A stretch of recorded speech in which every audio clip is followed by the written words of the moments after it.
amóhùnmáwòrán nígbà tí àṣà wa èdè wa akínyín káàkiri níbi tí ẹ ti wò àṣà àlàáfíà ní ṣé ó ń dùn bá ṣe máa ń san gbogbo àbẹ kò ní lè mọ alágbára Ọlọ́run kò sí tó bá ṣe lé tó àmàrí tí wàá ṣe lágbára àgbègbè yín káàkiri amóhùnmáwòrán nígbà tí náà ni àṣà wa èdè wa ẹ̀yin tèkó lé akínyín ẹgbàmọlí ṣàbí kò ní bàjẹ́ láéláé Oǹdó àwọn tí àkúdó olóyè mẹ́kọ̀ akínyín Ìlọrin àfọ̀njá akínyín Òṣogbo òdòkí káàkiri níbi tí ẹ ti wà akínyín kò ní bàjẹ́ láéláé ẹ̀yin tí ẹ̀rọ orí ayélujára nílùú Amẹ́ríkà nílùú Canada ní Asia ní Europe káàkiri akínyín kò ní bàjẹ́ láéláé èjìrò yìí là náà ni mo tún ti dé sórí amóhùnmáwòrán yín kò ní bàjẹ́ láéláé èmi ní kọ́kọ́ mo wà ń bí o mo ṣe máa ń sọ gbogbo gbà láwálé tẹ̀mọ́wọ́ àjọ wà ń bí náà ni ọ̀ngàn tó wà lẹ́yìn òrò nìyẹn tó rò fi ń ké pẹ̀lú Sunday Ayọ̀ba àwọn tó dìgbò nìyẹn kò ní bàjẹ́ láéláé ètò àgbààgbà náà ni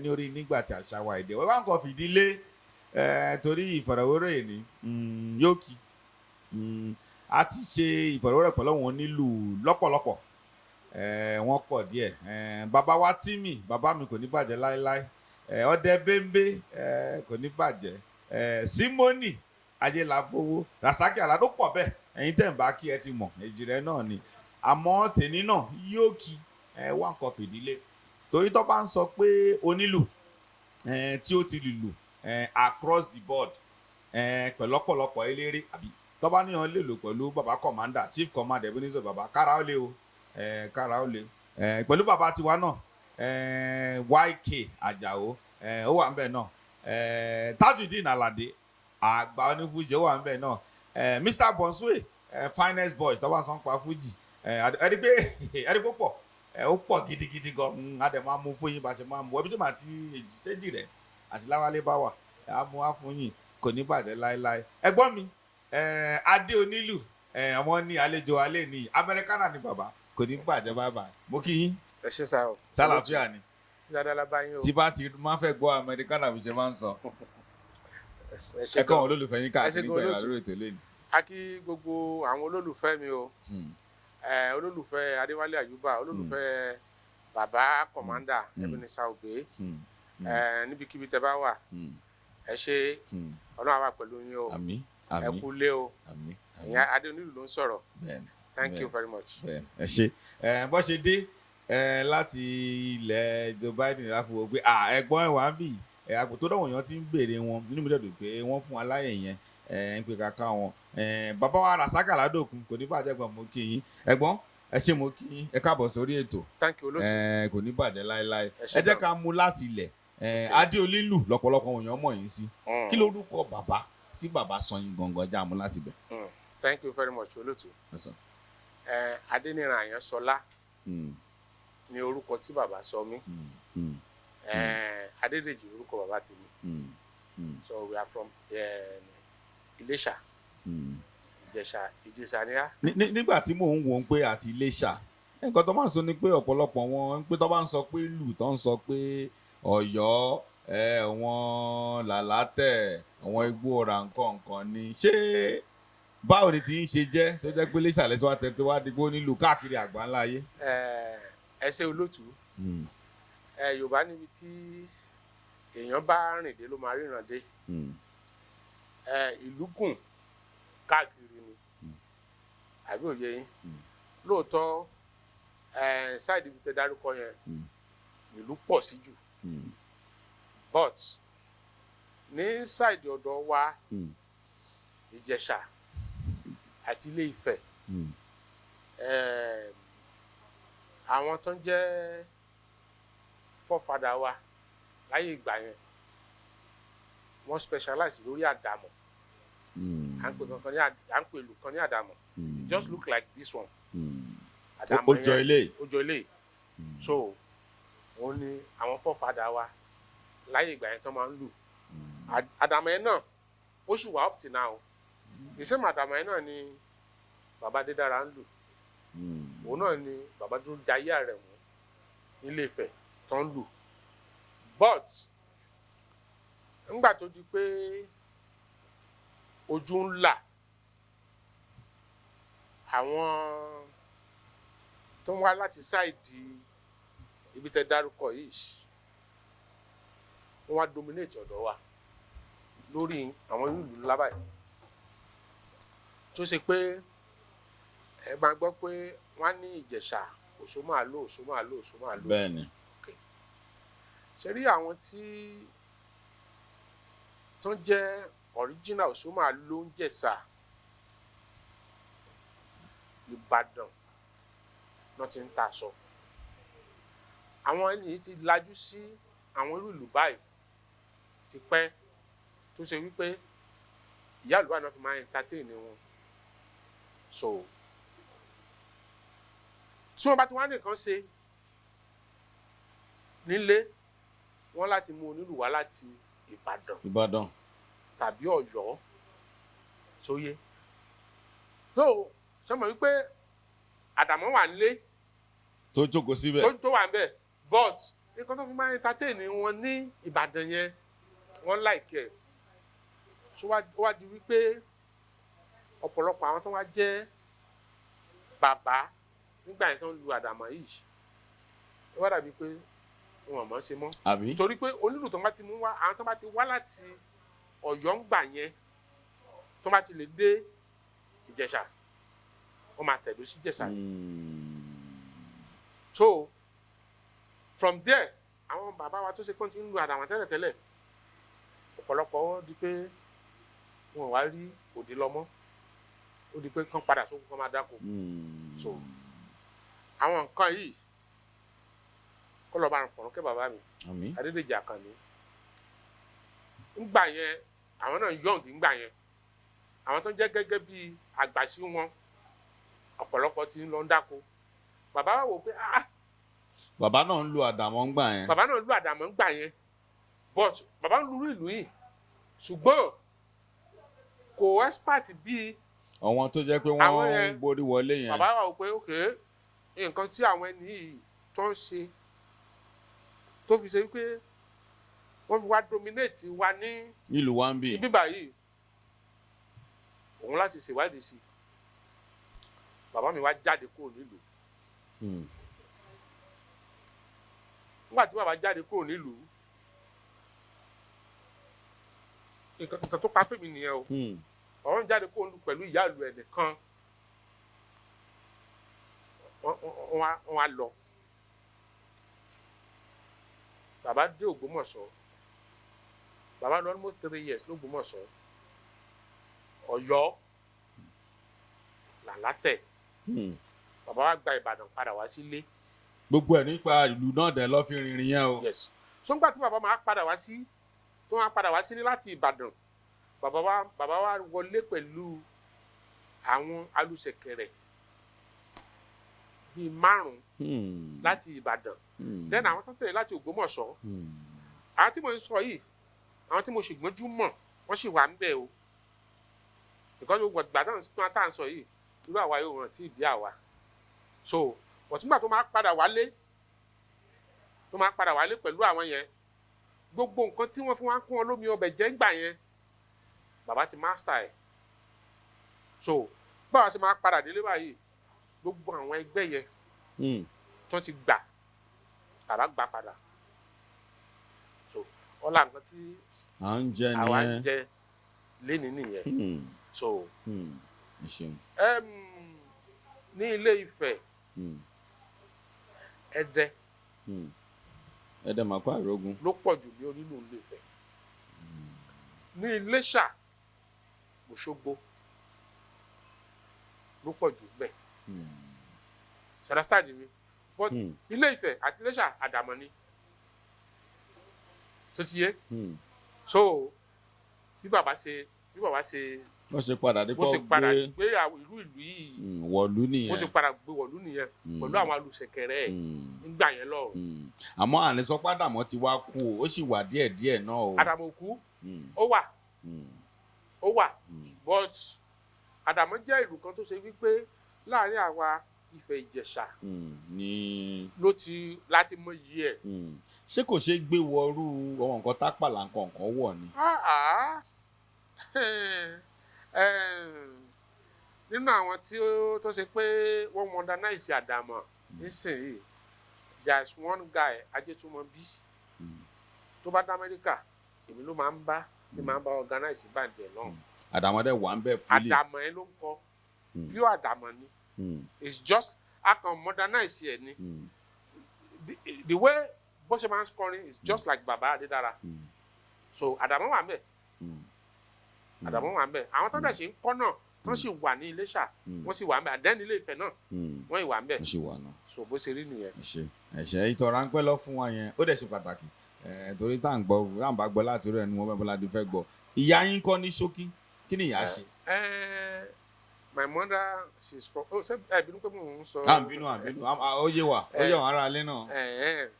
Màmá mi Èkìtì ni màmá tó bí mi lọ́mọ. Ìgbàrà Odò Èkìtì ni màmá mi. So màmá mi ò ṣe Ìjẹ̀ṣà, bàbá ní Ìjẹ̀ṣà. Ìgbàrà Odò ni màmá mi. Ṣé ìyá ní kankan ṣe pẹ̀lú bí olórin àbí oníjó àbí nǹkan kan? Ó ti oúnjẹ ni màmá mi máa ń tà. Oúnjẹ ni màmá ń tà. Ṣé báwọn ṣe ètò oúnjẹ díẹ̀ mọ́ra wọn náà àbí in fact mo fẹ́ lè sọ pé lára méjèèjì ni mo ti gain. Nítorí pé èmi gan tí n bá so oúnjẹ obìnrin yájú ni. Lóòótọ́. Exactly. Àwọn tó ṣe pé àwọn tó lò testify tó bá ń wò mí báyìí wọ́n á sọ pé no ẹni yìí. Ṣé mo yán gún?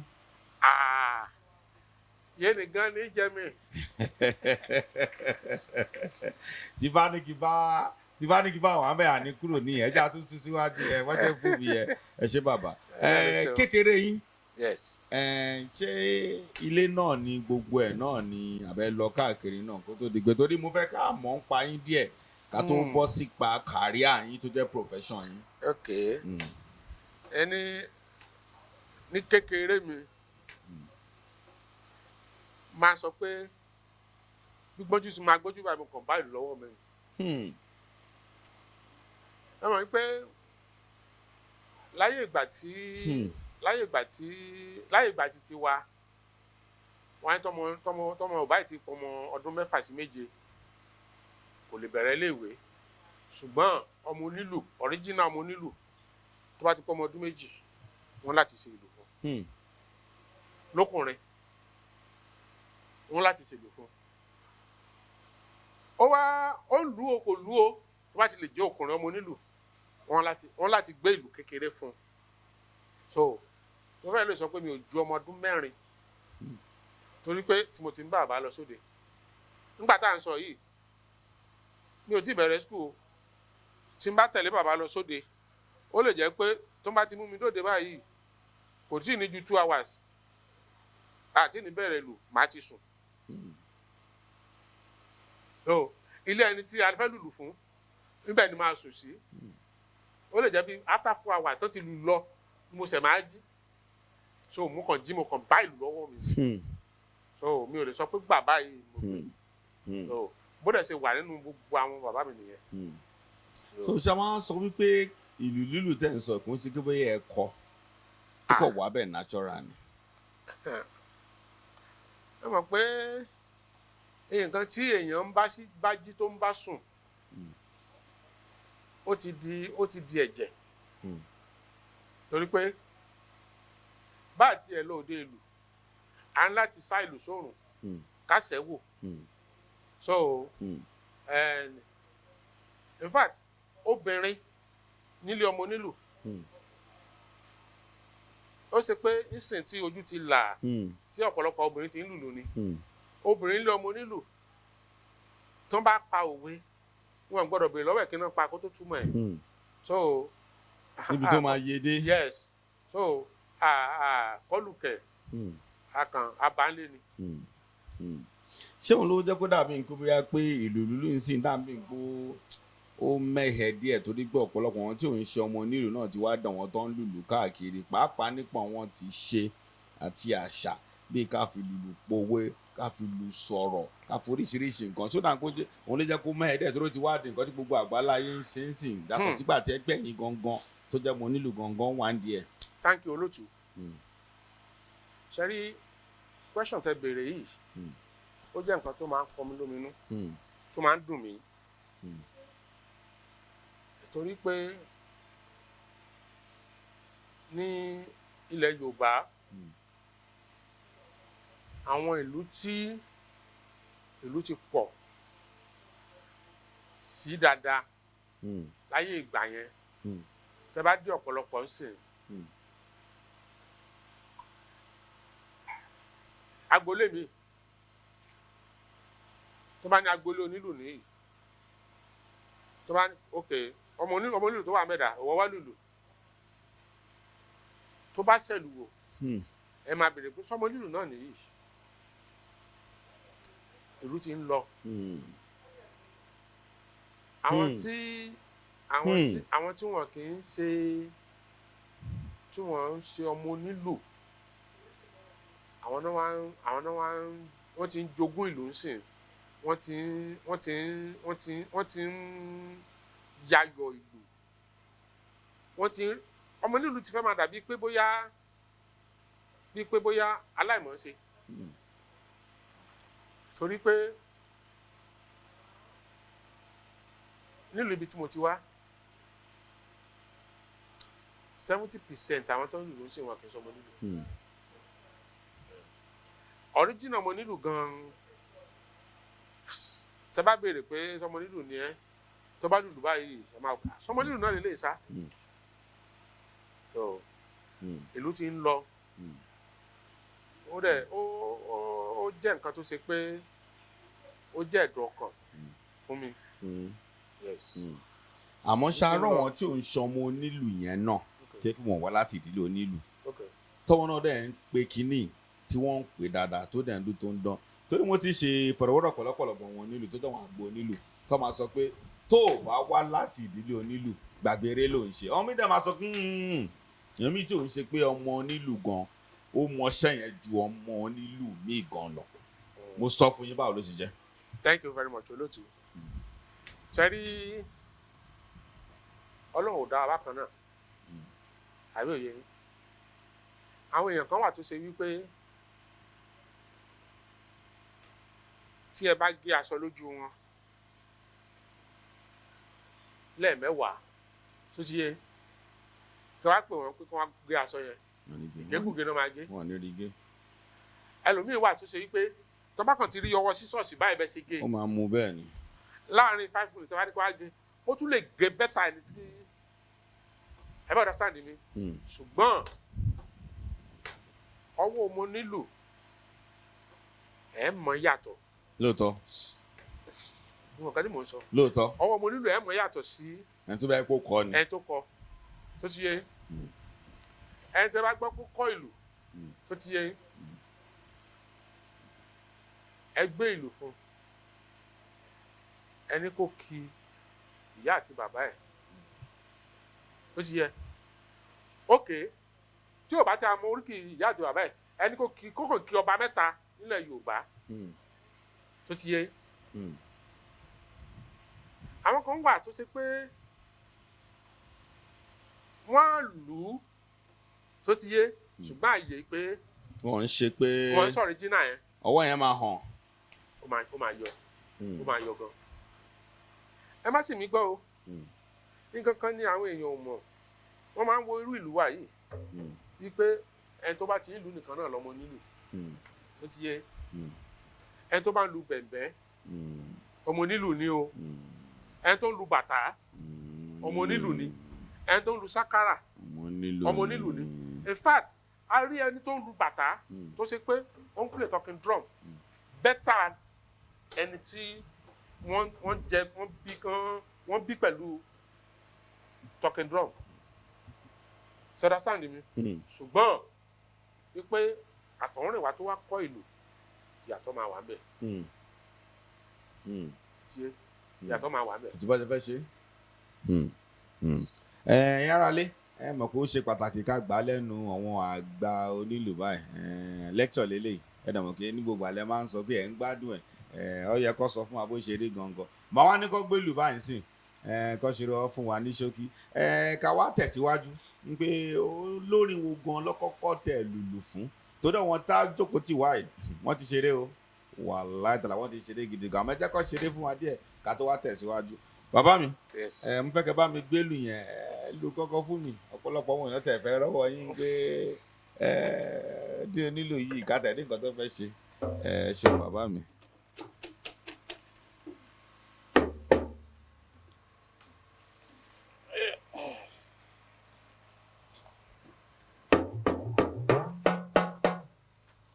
nǹkan tẹ́ bá fẹ́ lù ẹ lè lù kẹ́ ṣàlàyé fún wa kẹ́tún tó. Okay.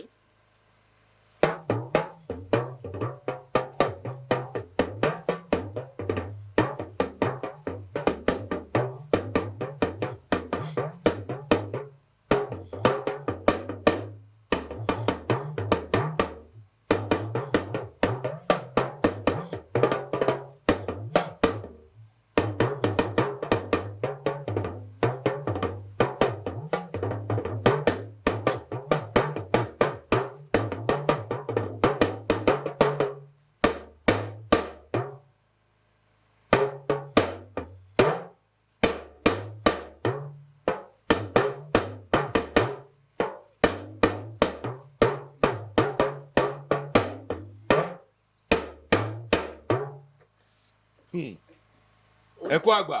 oríkì ọba Iléṣà ni mo kì yẹn. ọba Iléṣà. ìyẹn bàbá tó wà ń bẹ̀. tó wà ń bẹ̀. bẹ́pọ̀ lọ́rọ̀ ọkùnrin. àrùmọ̀láràn.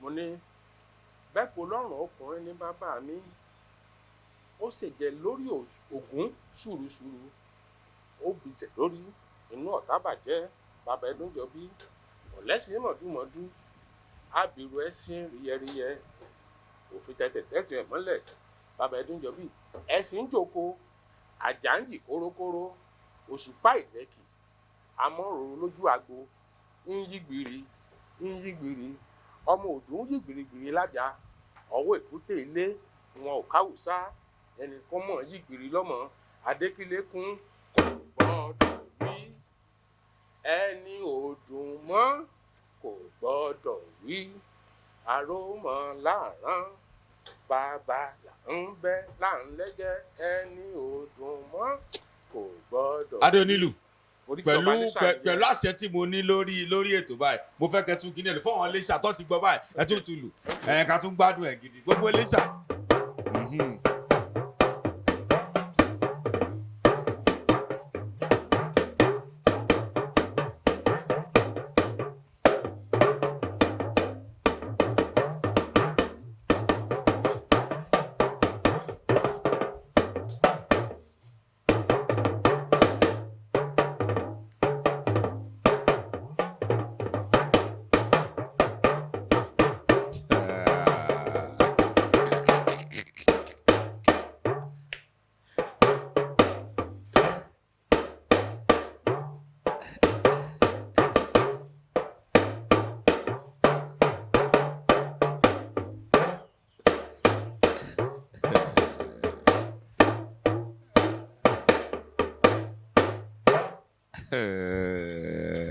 ara lé bàbá mi kẹ́ tó gbélẹ̀ ó ní kọ̀kọ́ tẹ̀ ń fọwọ́ torí lecture lélẹ̀ báyìí ẹ̀ ń fọwọ́ ṣe nǹkankan lẹ́gbẹ̀ẹ́ ẹ̀ ń fọwọ́ yíkì ẹ̀ ń fẹ́ kí nìyẹn ń ṣe.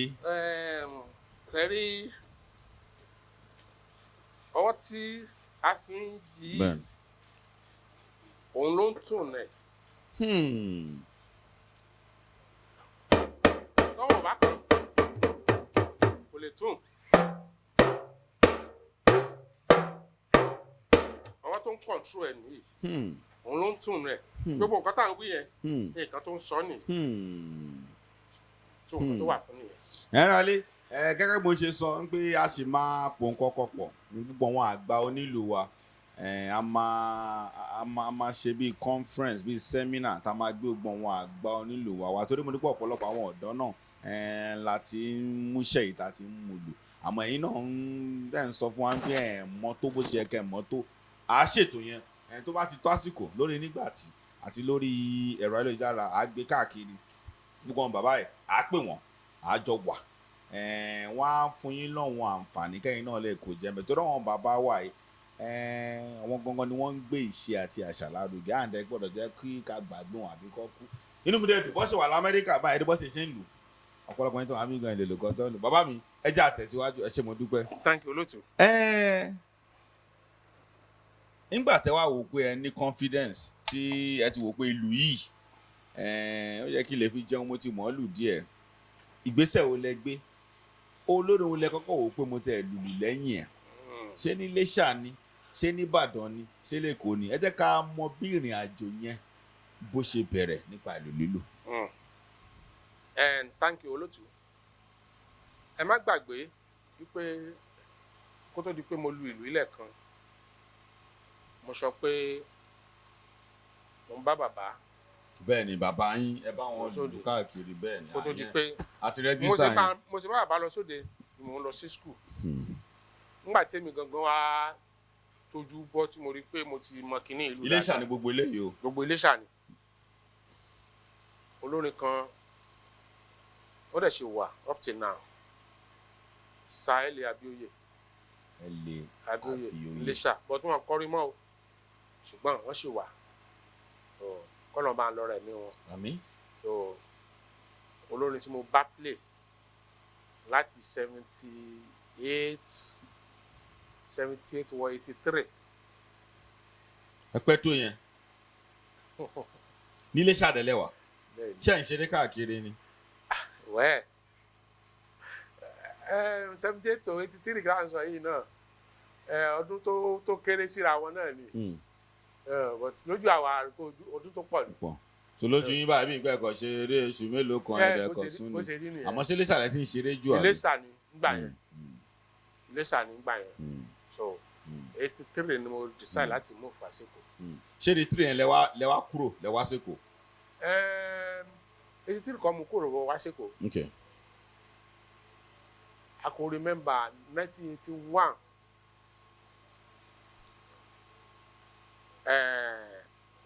King Sunny Adé wá play Iléṣà. Àwọn brọ́dà mi ẹ̀rẹ̀kẹ́ ní ṣọ́ọ̀bù pẹ̀lú alájẹjù. Bàbá o.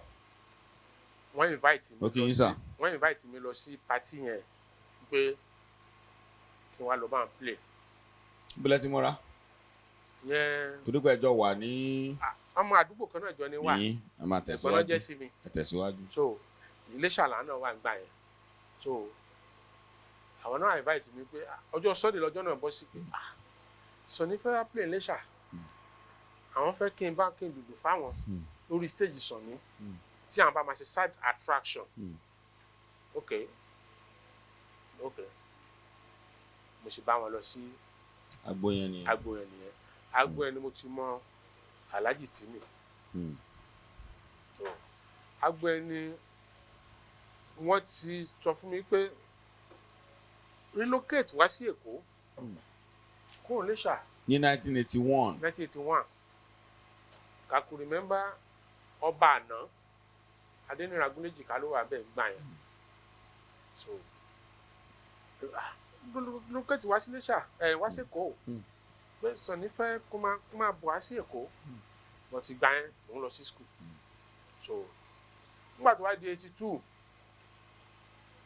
Agúnléjì ká ti wá wàjà a wá jẹ ọba tuntun nígbà yẹn ìyẹn ọba bàbá tó wà níbẹ̀ yìí Sunny tún wá. So mo ṣe wá rí Alhaji ìjọ náà lọ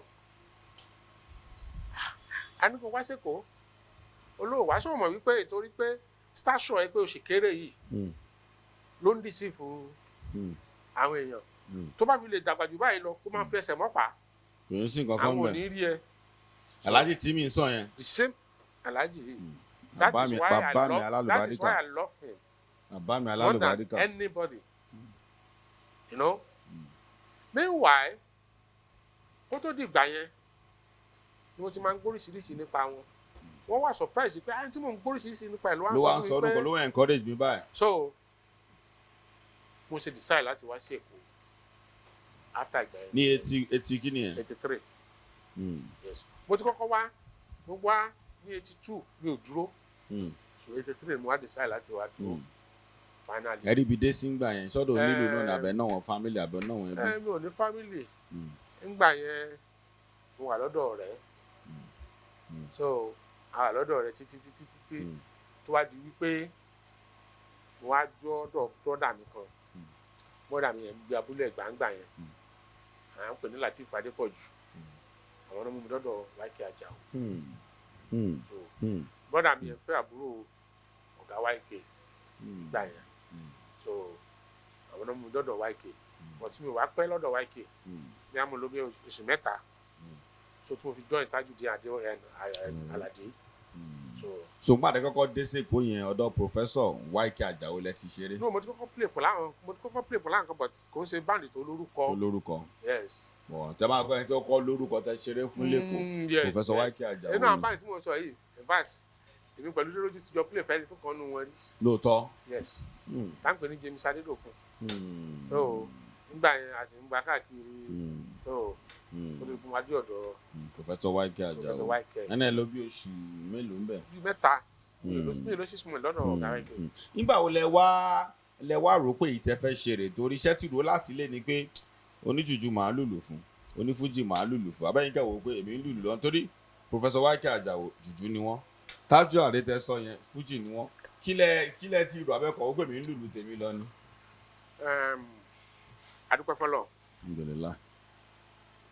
Tẹ́rí ìdá tí Ọlọ́run dá èmi gan máa ń wò pé báwo ló ṣe rí bẹ́ẹ̀ nítorí pé àwọn kan tẹ́lómi bá rí ni pé kíní ìhó mi ò mà lè ṣe ó easy fún mi. Ó rọrùn fún yín. Ó ti yé. Wáìkì Àjàó òbí style náà ń play. Bẹ́ẹ̀ni 100%. Yes. Ẹni tí mò ń lùlù fún kí n tó kúrò ní Iléṣà òbí style àwọn náà ń play. But I love Fuji more than anything. Nígbà yẹn kò dẹ̀ sí Fuji tí mo love ju Barrister lọ. Mr. Fuji fúnra ẹ̀ kọ́lá bá àfọ̀rọ̀kẹ́ wọn. Yes. So njọ́ tí máa join Tájú Àlàdé orí stage YK ló wá ní Kòòdú. Ó launch báńdì ẹ̀ ní wíìkì ọ̀sẹ̀ tó tẹ̀lé àwa pẹ̀lú Wáìkì Àjàó àjọ fèsì báyìí Kòòdú. So bí àwa ti ń play lọ Wáìkì ti ń play lọ brọ́dà mi tí mò ń sọ yìí ló ń lùlù lọ́jọ́ náà lọ́hùn. So èmi wà lẹ́yìn wọn. Bí Tájú ṣe dé patí yẹn Tájú Àlàdé bó ṣe dé patí yẹn kò lọ sórí stage yẹn straight ó kàn ń bọ̀ wá sí orí ọ̀dọ̀ stage YK ni. So bó ṣe dé stage YK tó kí YK so ọ̀gá YK kan àgbà yẹn náà on play guitar so ọ̀gá YK kan yẹ fún ó kàn ná lead mic fún mi. So ṣé mọ̀ jùjú ni ọ̀gá YK kan náà ó kàn gbé mic fún Tájú Àlàdé ni. So meanwhile orí stage YK Àjàó ni. So bí Tájú Àlàdé sì wá ń kọ fújì yẹn brọ́dà mi tó lùlù fún YK àwọn òkè ń play jùjú fújì wọ́n kàn fìlù pè mí ni wípé Àyànsọ́lá wọ́dà so bá wọn wọ́n kàn bọ́ọ̀lù fún mi wá ní ẹ̀yin lẹ́ mọ́ lu fújì mọ́ lu so mo sọ wá lù fún Tajudeen tán níjọ́ yẹn. Bí Tájú ṣe kó lórí stage yẹn tó lọ sórí stage títí ẹ̀ àwa wà lórí stage tiwa YK. So àwa wá stop ṣáájú wọn YK Àjàó stop ṣáájú wọn pàtí stop tó ń fẹ́ máa park Tájú kan nínú àwọn báńdì ẹ̀ wá ẹni tó ń rán wájọ́ náà lọ́hùn ó sì wà láyé à ń pè ní Teddy Commander bàbá Teddy wọ́n jọ kó lọ́dọ̀ Barrister ni bàbá Teddy ní Tájú wa rán wá Tájú wa ní pé ìgbà tó ń kọrin òun rí wípé ẹni tó lùlù yẹn kò wọ uniform wípé báwo lẹni yẹn ṣe jẹ́ wọ́n wá bá brọ́dà mi láti yẹn brọ́dà tí wá ní pé àbúrò òun ni wípé ó ṣẹ̀dé báǹdì àwọn ni wọ́n á ní kí ló dé tó fi ohun uniform bọ́dà mi wá ní pé ìtorí pé mo ṣẹ̀dé ni Tájù wá ní òun dẹ̀ láìkì mi o bọ́dà mi wá ní pé tí wọ́n bá fẹ́ ká sọ̀rọ̀ kò ń ṣe ibi ẹ̀ láti bá nígbà sọ̀rọ̀ pé kó wá bá òun nílé bọ́dà mi wá fún ọ ní nọ́mbà 4 Àfọlábí abúlé Ẹ̀gbá gbà yín lọ́hùn so mo ṣe dọ́dọ̀ Tájù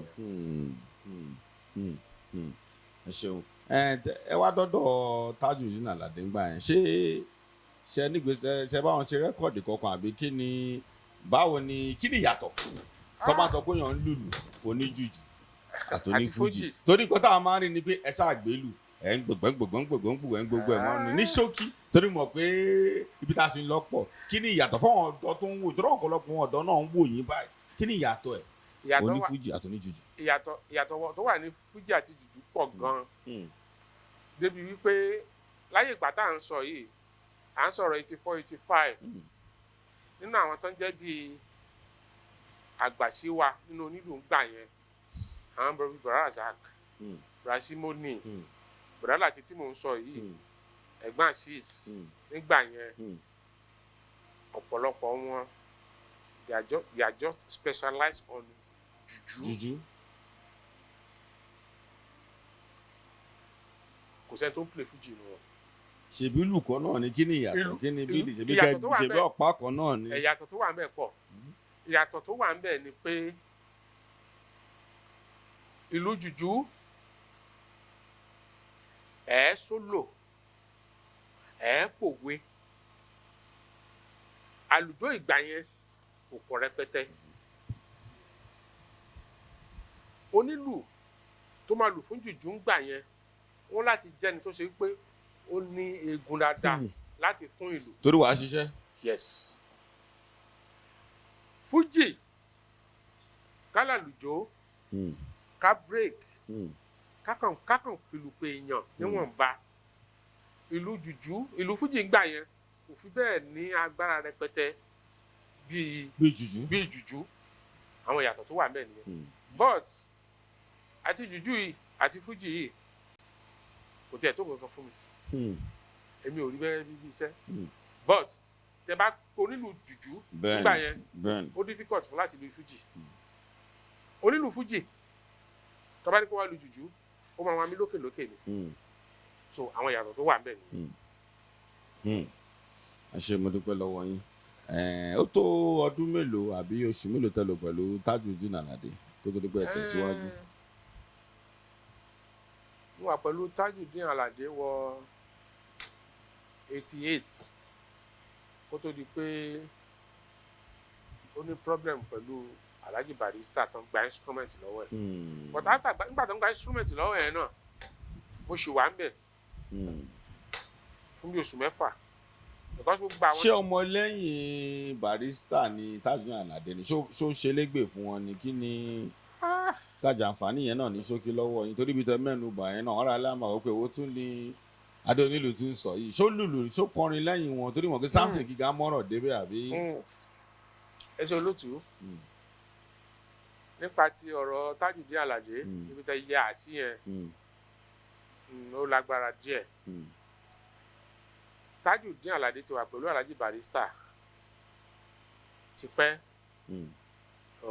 it's like bíi pé bóyá ọwọ́ Alhaji ló dàgbà sí mi so nígbà tó di 84 85 Alhaji Barrister yaṣẹ́ fún. kí ló ń ṣe fún bàbá ṣó ń gbérin ni àbò ń lùlù àbò. ó ń gbérin ni ó ń gbérin ni ó ń gbérin ni tẹ bá gbọ́ rẹ́kọ̀dù kan tí Alhaji Barrister ṣe ní. Alade Tajudeen ni deputy commander. That's record. Ọkọ àgbàgbé.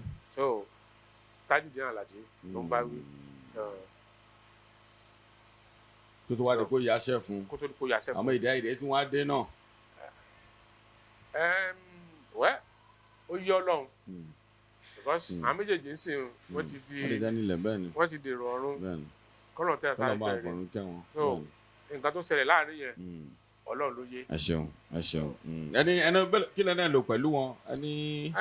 Mo lò bí I spent almost 3 years pẹ̀lú wọn 3 to 4 years. sọjọ kó rẹ́kọ̀dì pọ̀. àtúnṣe rẹ́kọ̀dì tó 4 nígbà yẹn. ẹ ṣe rẹ́kọ̀dì tó 4. ẹ ṣe kò ń ṣèjà ló mú yín kúrò ńbẹ̀ ẹ kò pẹ́ láti tẹ̀síwájú ni. ìjàkọ́. níbo lẹ tẹ̀ sí báwo ni àdìyẹn ṣe ń lọ ká máa gbádùn ẹ̀.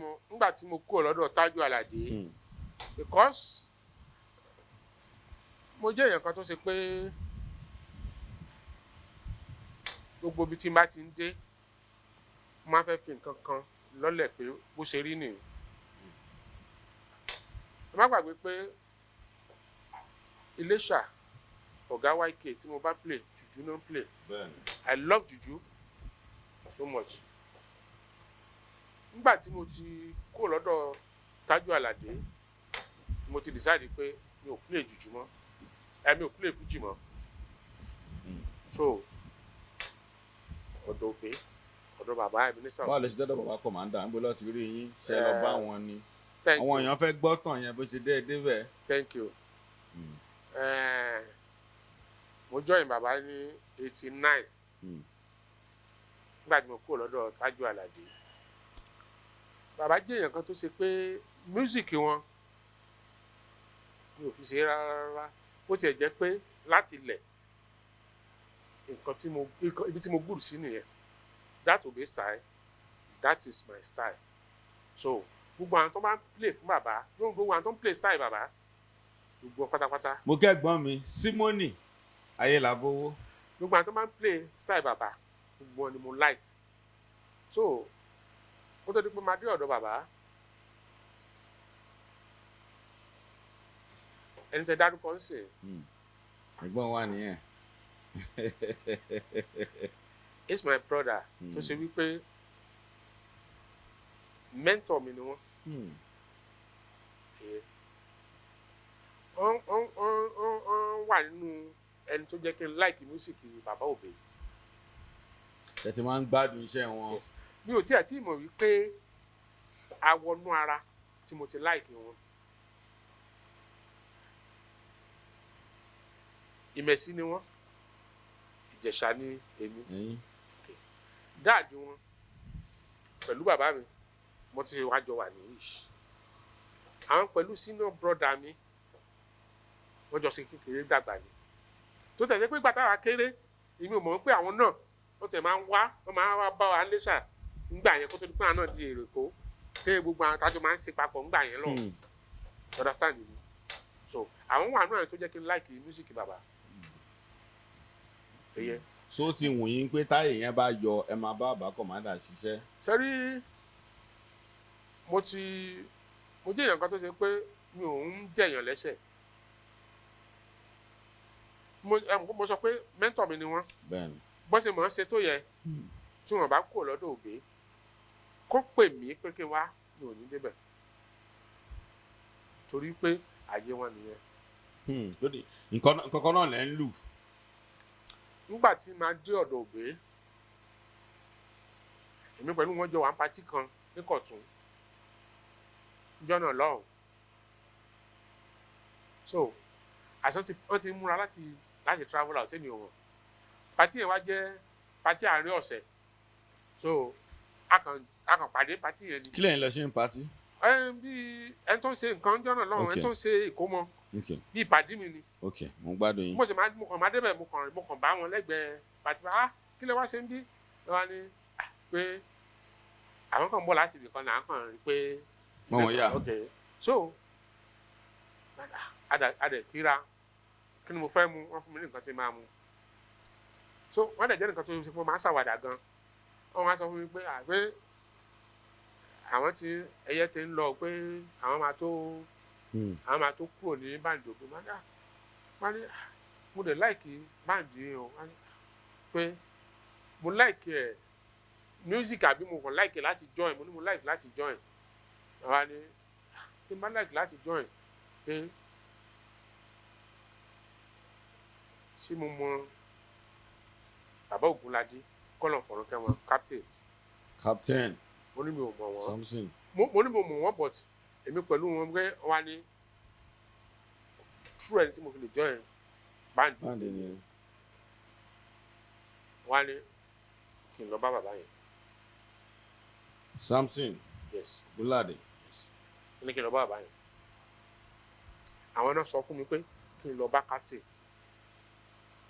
So mo ṣe join band òbí ni. Nígbà tí ẹ lọ bá wọn dẹ̀ gbà yín wọlé. Nígbà tí mo lọ join band, nígbà tí mo lọ bá captain jọ́nà lọ́hùn kọ́nà fọ̀rúnkẹ́, ó béèrè pé band wo ni mo ti bá play. Captain jẹ́ èèyàn kan tó ṣe wípé bóun náà ṣe láìkì fuji ló láìkì jùjú. Nígbà ó ní band wo ni mo bá play, mo sọ band tí mo bá play. Nígbà tó wá ní tí mo wá dárúkọ fuji, Tájú Àlàdé mo ní níbẹ̀ ni sà. Ìyẹn tún jẹ́ kó wò pé yes. Ó wá ní ó ní kí ni program mi lọ́túnla, ọ̀túnla yẹn bọ́ sọ́jọ́ Friday.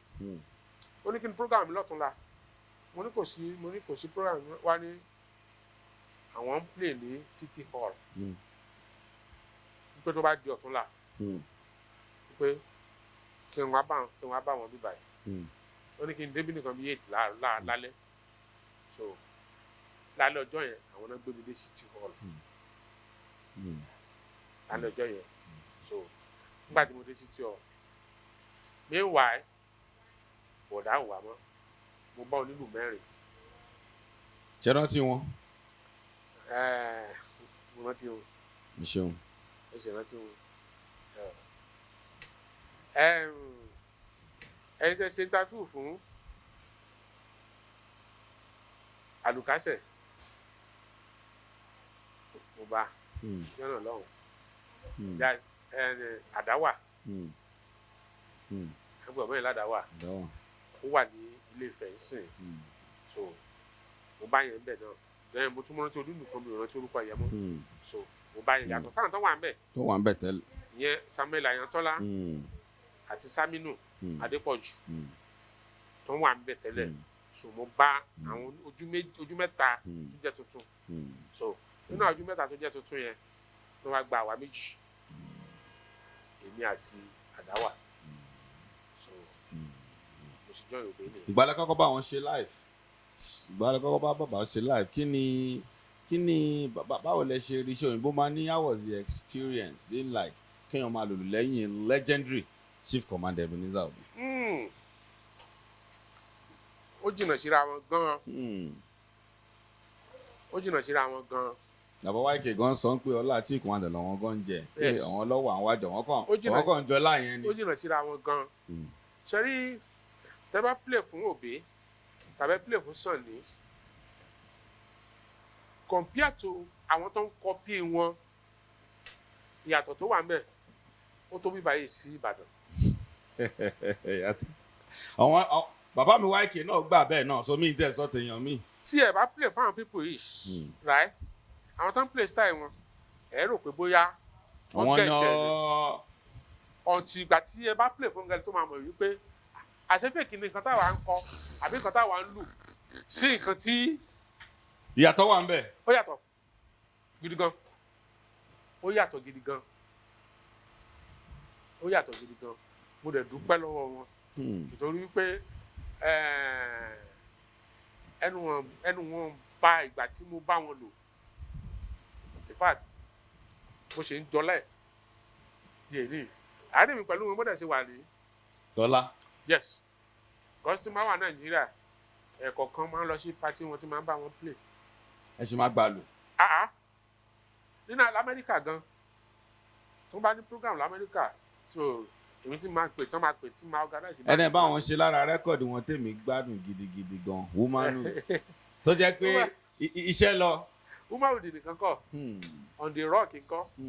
Àdàbà lúkẹ́lúkẹ́ wà gbọ́ ó, Chief Commander fẹ́ péde. Yes. Womanhood lẹ́ sọ yẹn. Womanhood, that's the last record. Yes. Last record tí bàbá ṣe nígbà tí after àgbà tí wọ́n fẹ́ ṣe 50th birthday. Wọ́n fẹ́ ṣe 50th. Yes. So last record nìyẹn. So ìbáṣepọ̀ yẹn dẹ̀ ṣe rẹ́gí, ẹ̀ dẹ̀ sì ń jẹ àǹfààní ẹ̀ títí dọ̀la. Up till now, mo ṣe ń jẹ àǹfààní ẹ̀. Sọ̀dọ̀ wọn mo ti dé ọ̀dọ̀ Adewale Ayuba. Ọ̀pọ̀lọpọ̀ owó èèyàn tó máa wọ́n á máa wò pé àkílódé Ade Onilu nìkan ni bẹ́ẹ̀ ni mo ti sọ fún yín tẹ́lẹ̀ ẹ̀yin pé ìfọ̀rọ̀wérọ̀ yìí ó kún òkè ẹni bá ṣe mú bọ̀ ẹni bí ta mú dé kéèyàn ti lẹ́yìn bàbá wáìkì àjàó ẹ̀yìn tájú jẹ́ kó bá dúpẹ́ olùpẹ̀lú chief kọ̀ọ̀kan àwọn òkè ó tán síbẹ̀ náà ó tún wá tẹ̀síwájú tó bá ń sọ lára wọn tó jẹ́ pé wọ́n tún padà gbé music pàápàá fuji music tí wọ́n gbé dé high level mi ò sọ fún yín lẹ́ẹ̀kan pé ẹni yìí tún bá king wasiu ayinde máa ṣàwọn bá wọn ṣeré ó yà yín lẹ́nu adébẹ̀ náà wọ́n tún bá wọn ṣeré tó bá wọn pò pọ̀ fún ọ̀pọ̀lọpọ̀ ọdún àwọn kan tẹ̀ ń gbádùn wọn wà ń bẹ wọ́n sọ pé encyclopedia lẹ́ni yìí àgbà ọdún wọn àǹdẹ gbọ́dọ̀ gbàgbé wọn ẹ̀yin ọ̀dọ́ tẹ̀yin náà gbaṣẹ́ ìtẹ̀sẹ̀ ẹni sùúrù gẹ́gẹ́ bá ti sọ wọ́n máa pọn kọ́kọ́ pọ̀ táti máa kó gbogbo wọn bàbá wà ìjọ tẹ́tí máa jàǹfààní lára wọn. Adewale Ayuba Mr. Bonsuwe fine boy ẹ tún gírígírí náà ẹ tún débẹ̀ náà àmọ́dá ń pẹ́ ẹ sọ pé orí stéèjì kan ló ti pàdé yín kankan ẹ fún mi ní bí ìyẹn ṣe ṣẹlẹ̀ kọ́ra lè gbádùn ẹ̀. ọ̀dọ̀ òbí tí mo wà tí mo fi dọ́dọ̀ Adewale Ayuba nígbà tí bàbá ń gbà yẹn wọ́n prepare fún 50th birthday wọn that was 1992 so ẹ mọ̀ nígbà yẹn dẹ̀ nìyí mo ṣàdọ́dọ̀ bàbá kò tí ì pọ́dún mẹ́ta mo tún bàbá dẹ̀ ti ń sọ pé táwọn bá fi lè 50 so pé kò sí nǹkan tó jẹ́ ntàrí fún àwọn so mo ṣe dọ́dọ̀ Ayuba nìyẹn. sọ̀wọ́n sí Ayuba ti gbọ́n pa yín ni ṣé ẹ̀yin náà ti ń wò pé báǹdì mo láìkẹ́ ni bó ṣe dẹ́gẹ́ darapọ̀ mọ́ wọn fún wa ní ṣókí. rí nǹkan tí Ọlọ́run bá ti sọ pé ó máa ṣẹlẹ̀ kò sí ẹ̀dá kankan tó lè yí padà bọ́rọ̀ mi yé. nígbà tí máa dé báǹdì Adewale Ayuba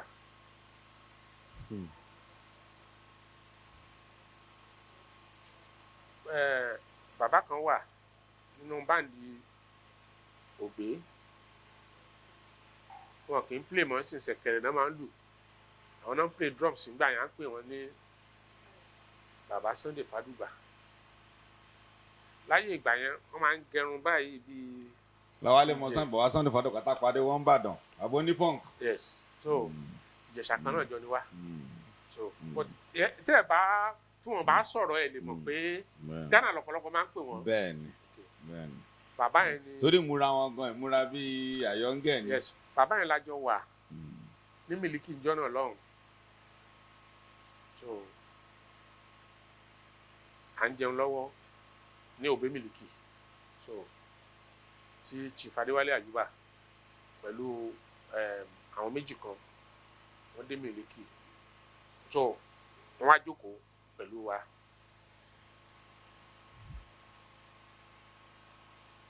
Bàbá Sunday yẹn wá introduce mi sí Ayuba so Chief Adewale yọ wá ní pé àwọn dẹ̀ ní ìdí ẹni tó lè play talking drum fuji and juju. Bàbá Sunday ẹnjọ́ náà ló wá ní pé jòun lé fuji talking drummer tó wà ní báńdì ní ìjọ yẹn so aṣáàkìrà Ayuba wa lọ́jọ́ yẹn so later wọ́n wá bẹ̀rẹ̀ sí ń wá mi ó ti tó bí ọdún ó tó bí oṣù mẹ́fà sígbà tá a pàdé Miliki yẹn tèmi gan tẹ̀ ti gbàgbé so a lọ play Port Novo pẹ̀lú bàbá òbí Port Novo yẹn la wà alápàlà kan sẹ́ẹ̀tì síwájú wa alápàlà yẹn ẹni tó wá sẹ́ẹ̀tì fún láti Èkó bíbá ẹ̀ à ń pè wọ́n bẹ́ẹ̀ ní ṣínà ó ń sẹ́ẹ̀tì fún ó wà pẹ̀lú àwọn Samadi gbà yẹn so instrument Samadi náà kó lọ sí Port Novo so mo bẹ́ẹ̀ ló wá bá mi pé Adé ẹni tó ń wá ẹ̀ ó gbá sí ọ́fíìsì àwọn pé ó júwe ẹ ó dẹ̀ ṣe júwe ẹ̀ bàálẹ̀ sọ pé lágbájá ni gbà wọ́n bẹ́ẹ̀ rò pé bóyá Ìkọ̀tún Mushin ni mò ń gbé meanwhile Ìkọ̀tún ni mò ń gbé but Mushin ni máa ń wà so wọ́n ní Chineke wá ní òun ti try mi wá sí Buhari bí ẹ̀bí mẹ́ta láti rí mi pé òun ò rí mi bá ní ta ni ló bá ní wá dárúkọ Adewale Ayuba olórí ni ó ń wá mi gidi gan ok so pàṣẹ wá padà sí Nàìjíríà láti Port Novo ní ọjọ́ kẹta àwọn tí a lè jọ play fún Tájú Àlàdé tí wọ́n ti join Adewale Ayuba ní 88 bí 3 years after tí mo ti kú bẹ́ẹ̀ wọ́n wà máa di Ayuba tó ń pọ̀ gan wọ́n tó bí 5 so ìkànnù wọn àwa ríra wọ́n ní ẹni bàbá ìwà mi wọ́n ní yes pé kí ni mò ń ṣe lọ́la òun fẹ́ ká ìjọ lọ sílé ọ̀dọ̀ ẹ̀ àṣìlọ́jọ́ ọ̀dọ̀ Ayuba jẹ́ náà lọ́rùn so àwọn àgbẹ̀ ó fẹ́ kí wọ́n fẹ́ òun ní ìdìbò ní báńkì and need somebody who can play talking drum fuji and juju so lẹ́nu kò sá àmọ́ ìgbà yẹn wọ́n ti ṣe bọ́ọ̀bù ti jáde bọ́ọ̀bù ti dàgbòrò rú ó ti rí ti bọ́ọ̀bù kẹ́yìn tó darapọ̀ mọ́ wọn ọ̀rẹ́ kò tilẹ̀ bá wọn ṣe bá sì rántí. gbogbo rẹ́kọ̀dù tó ṣe láfítà bọ́ọ̀bù Ayinbogudi play for me èyí tẹ́ tí ń jẹ bisikíìtì ìdíra lamẹ́ríkà ńkọ́. Okay almost kí lórúkọ àwo yẹn. Onibogudi yes Onibogudi yes oúnjẹ kan wà tàǹjẹ́lá amẹ́ríkà o oúnjẹ kan wà tàǹjẹ́lá amẹ́ríkà o tabarírú ẹ̀jẹ̀ lè kó gbogbo wa la ta ló ń sọ fàtí bọ́mú fàtí bọ́mú. nǹkan tá a rí jù náà nìyẹn. àwọn bíi Kentucky chicken àwọn bíi McDonald's pẹ̀lú bisikíìtì tó ń jẹ́ dírámà ṣẹ́yìn ládé onílù. bẹ́ẹ̀ ni lágbára Ọlọ́run. ẹ wá dé onílù mi ẹ wà pẹ̀lú olómìnira ẹ wà àfàrò olómìnira tí bọ́ ṣe fèkó lẹ́rìí ẹ wò wọ́n ẹ tú wọn o àmọ́ Adewale ò bọ́gà ní ìṣẹlẹ́ràn lára ẹ̀yìn tẹ̀ bọ́gà ẹ̀ ṣe tẹ̀sí lẹ́ràn ẹ tún dáàbò ẹ má fi ṣe fèkó ẹ má fi ṣe ẹ kúṣẹ́ ẹ kúṣẹ́ ẹ̀rọ náà ti wò pé Ade Onilu rèé àwọn ni bàbá nìyẹn. Ìbáṣepọ̀ yẹn dẹ̀ ṣe rẹ́gẹ́ wọn àwọn yẹn dẹ̀ ṣe kí ló tẹ̀lé ra wọn ṣe tẹ̀lé wọn travel bóyá jáde kúrò Nàìjíríà rárá. kò sí gbogbo ìlú òyìnbó tí Adewale Ayuba lọ àjọ ń lọ ni 93 94 95 kó tó di pé àwa decide láti dó sí lóyìn. kí ló fà tẹ decide ṣé ó dédé sọ pé kẹ decide ni àbí ìrírí kan ló ṣe tó dé pé ẹ tẹpa sí ìlú òyìnbó mẹtọrọ kan yẹn sóríṣiríṣi kan gbà yẹn Ayuba ti lọ ń ṣe security lọ ń ṣọwọn nǹkan kan wọ̀nyí ọmọ nǹkan tó ṣe kí nìdí bẹ́ẹ̀ náà sì lọ́sọ̀ ẹ ní kẹ dúró sí ìlú òyìnbó kí nìdí. sẹ́rí adúpẹ́ fọlọ́run Yorùbá ní ewé kan ò ní jábọ́ lára igi kọ́lọ́ máa mọ̀ sí ìrìn àjò yẹn ó yí Ọlọ́run torí pé nǹkan tẹ́ bèrè yìí sìn tó bá di next year July ló máa pé 30 years. 30 yes ló máa pé 30 years so ìtàn ọgbọ̀n ọdún lẹ́ ń bèrè yìí àbí òye yìí. wọn náà là ń káwọn ẹ̀ là ń múlẹ̀ yìí. rí ọ̀pọ̀ ní fọlọ́run bí ìrìnàjò náà ṣe rí gbà yẹn lọ́rùn ni pé plan láti dó sí Amẹ́ríkà there is one record tó ṣe pé a release ó kú bí ọ̀sẹ̀ méjì tá a máa kó Nàìjíríà náà release record yẹn so record yẹn ẹ mọ̀ pé ń gbà yẹn. ayé ológun. Yes láyé Abacha so and then detain ààrẹ ìyẹn Chief MKO gbà yẹn so record yẹn ni free MKO yẹn ni with something like peace and unity free MKO so record yẹn la release ká tó kúrò Nàìjíríà nígbà tí a máa gbọ́ wọ́n ní pé record yẹn wọ́n ban ẹ̀ lórí afẹ́fẹ́ pé kó má play ẹ̀ mọ́ so wá di pé wọ́n kàn bẹ̀rẹ̀ sí ń pè ẹ̀wẹ́ rẹ́kọ̀dù yẹn o wá dé nàìjíríà wọ́n máa gbé yín ní o wọ́n máa ṣe ní o wọ́n máa mọ̀ ní o. wọ́n dúró dè yín o. yes so December 95 because a lọ July 95 a ti plan láti wá sí nàìjíríà wá ṣeré December. ẹ máa ń pẹ́ tó yẹn gbà yẹn. a máa ń lo 4-5 months. wow. gbà yẹn a ti plan láti rí pé ká padà sí nàìjíríà kó tó di pé wọ́n ń pè pé ẹ má wálé o ẹ bá wálé wàhálà àbáṣà wà nílẹ̀ o so bàkúsọ wá decide pé okay láti tẹ́pá nìyẹn. káàkó dúró nìyẹn so nǹkan tó ṣẹlẹ̀ nìyẹn kò sí pé bóyá sí nǹkan mi. ṣé gbà yẹn lẹ́yìn wá wò ó pé ẹ sá ni àbẹ́ ka lẹ́yìn àbí torí ọ̀pọ̀lọpọ̀ bí ẹ̀gbọ́n Àdàsákà wá nígbà táwọn lọ tọ̀ from ìtọ̀ báyìí lọ́wọ́n wọ̀ gbòòrò báwo ni ti ń ṣe jẹ́ torí alẹ́ náà fẹ́ràn kí báwo ló ti wá di pé. no nǹkan tó ṣẹlẹ̀ ni pé nígbà yẹn àti Adewale Ayuba àti the whole band gbogbo wa decide láti dúró sí lóyìnbó because after ìgbà yẹn we play for almost 3-4 years. together kó tó di pé Adewale Ayuba wa decide láti wálé fún ara ẹ̀ because nígbà tí gbogbo àtà ń sọ yìí nígbà tá a ti decide pé a fẹ́ dúró ṣẹ́mu kò sọmọdé nu ẹni kankan wá oníkálukú ti plan fún life ẹ̀ ẹni tó máa fẹ́ yàwó ẹni tó máa wáṣẹ́ oníkálukú ti wá nǹkan mi ṣe àtọ̀ sí music so nǹkan tó ṣẹlẹ̀ nìyẹn. so decision gbogbo yín ni. yes because the whole band we are almost 13 so ta dúró gbà yẹn o ṣe kó wáyà nìkan ń pè á pé wọ́n sá no.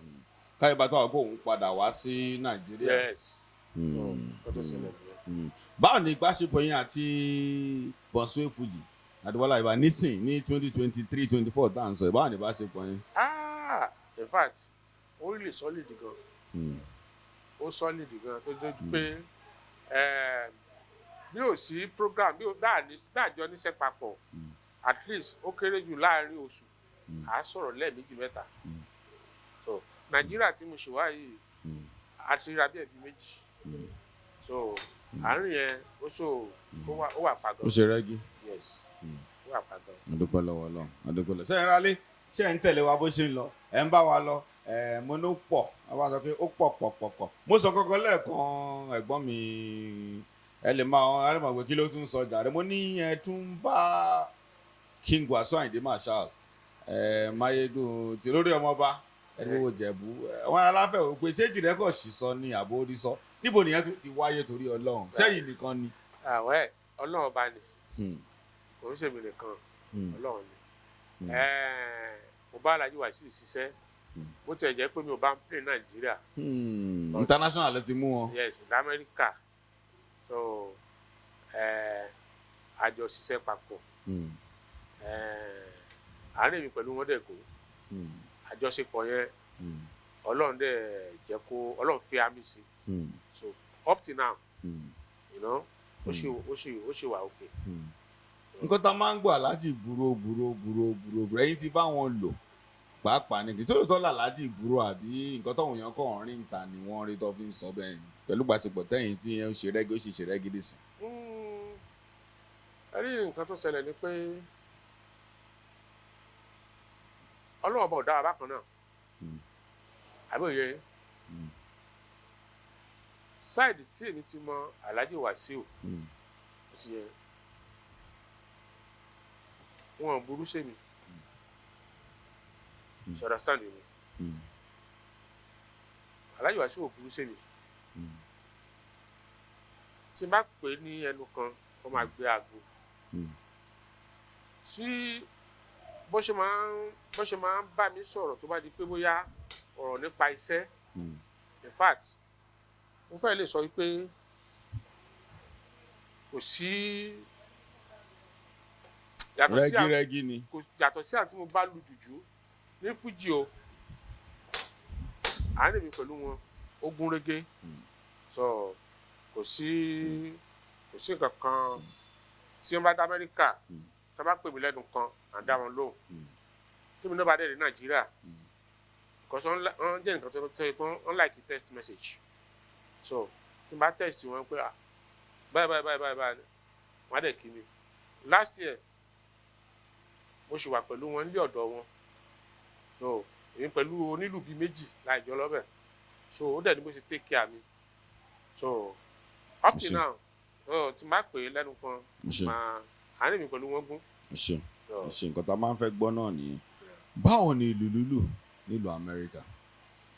Ìbéèrè yìí ó wá láti ọ̀nà tó pọ̀ torí ọ̀pọ̀lọpọ̀ máa sọ pé wó ní ìlú Nàìjíríà jàre máa lọ ìlú Amẹ́ríkà wọn lè lóko àmọ́ a ti bá wọn tó yẹ pé ìlú òyìnbó náà lọ́wọ́ àtọ́ sọ pé ọkọ̀dà ń fojú rí ni o kò dẹrùn bẹ́ẹ̀ náà o nítorí ó dà àgbéyàwó yàtọ̀ Nàìjíríà tó jẹ́ pé wàá kọ̀ jẹ́ pé kó jẹ́ lù nìkan ló ń lù òun ṣiṣẹ́ lọ ń pé nílùú Amẹ́ríkà bí ẹ̀gbọ́n wa bàbá ní táxi lòun fà gidigidi pé tí ìlú bá yọ òun ni àmọ́ mo fẹ́ gbọ́ látẹnu nítorí lè ṣe pàtàkì fún àwọn ọ̀dọ́ tọ́wọ́n náà fẹ́ gbérú gbèsè bẹ́ẹ̀ yẹn tó bá gbọ́ látẹnu yín á lè ṣàǹfààní fún wọn. Báwo ni ìlú lílù nílùú òyìnbó l'Amẹ́ríkà ní UK ní Canada sàn? mo fẹ́ yà síbì kan lójú ẹ̀ níbínú ni because yàtọ̀ sí Adewale Ayuba tí mo bá ṣiṣẹ́ Nàìjíríà nígbà tí máa mention orúkọ ńsìn King Wasiu Ayinde to make mention aláàjì Wasiu Ayinde nìkan kọ́ ló tún jẹ́ eléré tí mi ò bá play Nàìjíríà tí mo máa ń pẹ́ tó bá dá Amẹ́ríkà tí máa bá ṣe wọ́n sì kù mísílíù tó bá dá Amẹ́ríkà. ọmọ egungun jọ bí ìyẹn jẹ́ pé ṣe mọ ẹ̀gbọ́n wọn ọdẹ bíbí. 5 and 6 lèmi pẹ̀lú Aláìnlá. lóòótọ́. yes 5 and 6 Joshua. yes 5 and 6 lèmi pẹ̀lú Aláìnlá. so ó tó wá fẹ́ gbọ́. mo ń gbọ́ yín. tí Musiliu bá dé Amẹ́ríkà tí n bá lùlù fún tó bá di àárọ̀ ọjọ́ kejì ẹ̀tọ́ tó yẹ kí n ṣe gẹ́gẹ́ bí onílù is come to ọ̀dọ̀bíńbé. kò yé mi o. tí n bá play fún Alhaji Musiliu. bẹ́ẹ̀ni tán lè ní báyìí. tán lè ní. tó bá di àárọ̀ ọjọ́ kejì ẹ̀tọ́ tó yẹ kí n ṣe gẹ́gẹ́ bí onílù. the right bíi pé okay Aláìnlá is my friend òun ló nílùú fẹ́ nìyí. I have to send something to him. ẹ bá ṣẹ̀tọ́ yẹn ṣá. yes màá ṣẹ̀tọ́ yẹn. fún Aláìnlá.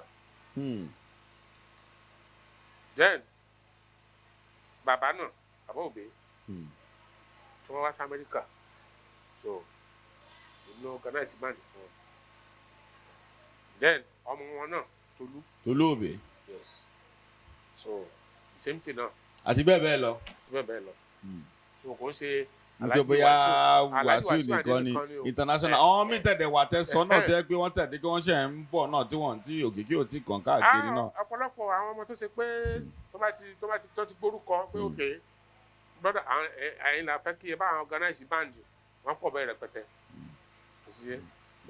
sáfẹ́jọ́ nígbà tó máa di ọwọ́ mi ló dé sí Amẹ́ríkà pẹ̀lú Alhaji Sàábà tẹ̀ tí adarúkọ lẹ́kan. adarúkọ bẹ́ẹ̀ ni. yes first America wọn ọwọ́ mi ló dé sí. so bẹ́ẹ̀. ẹni pé ẹ ti sọ̀pọ̀lọpọ̀ nǹkan fáwọn èèyàn ní. even Saheed o mátàgbà mọ́lẹ̀. first America Saheed ọwọ́ ìbí tó dé sí ni. so ó pọ̀ bẹ́ẹ̀. yes. a jẹ́ pé ó ṣeé ṣe kẹ́ mọ Wasiu àbí Pasuma ń gbà yẹn náà. Alabi yes. Alabi bẹ́ẹ̀ ni. Alabi jẹ́ ẹni tó ṣe pé awọnú ara gan. In fact kó tó di pé ó di band leader láti jọ wà bó ṣe wà náà nìyẹn. sọ́rí ìlú lílù nílùú òyìnbó àbí òye part-time la fi ṣe. part-time job ni. kò ṣeé jókòó ń pé ìlú ni mò ń lù. kò sí onílù tó máa wà nílùú òyìnbó tó máa sọ pé ìlú ló máa jókòó tì. ìtorí wípé now wáyé tí àwọn yẹn fi máa ń rí ní Nàìjíríà òtútù ni. January February March tí máa wà Nàìjíríà ìtorí òtútù mo fún wa sí Nàìjíríà. ok sẹ́bọ̀ ní í sìn yìí ẹ wo mo ṣe ń sweat ń sìn. oṣù mẹ́ta ni weather wa fi máa ń rí báyìí ní New York. June, July, August, oṣù mẹ́ta péré. Oṣù mẹ́sàn-án tó kù a máa wọṣọ bíi 5-6 ni. So summer time ló dẹ̀ ń ṣe nǹkan.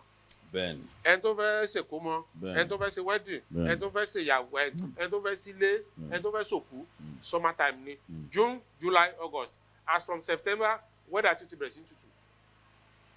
So ó dẹ̀ máa tutù wọ May ni. So gbogbo oṣù mẹ́sàn-án tí mo dárúkọ yẹn. Kí ló máa jẹ́? Ọ̀pọ̀lọpọ̀ ẹni tó máa ṣiṣẹ́ ọdẹ, ìyẹn ṣó ẹni tó máa wà kàbí, bẹ́ẹ̀ni, ẹni tó máa ṣe RN, register nurse. So oníkọ́lẹ̀ kan wọ́n máa fà yẹn lọ. ó pọ̀ lọ bẹ́ẹ̀. So àwa náà ti wà kàbí yẹn náà rí, but now mo ti ṣe ara mi ni mo ṣe ń sìn. Fẹ́ tó wá fẹ́ gbérù gbèsè yẹn nílùú òyìnbó yẹn, ṣé báwo làwọn nílùú?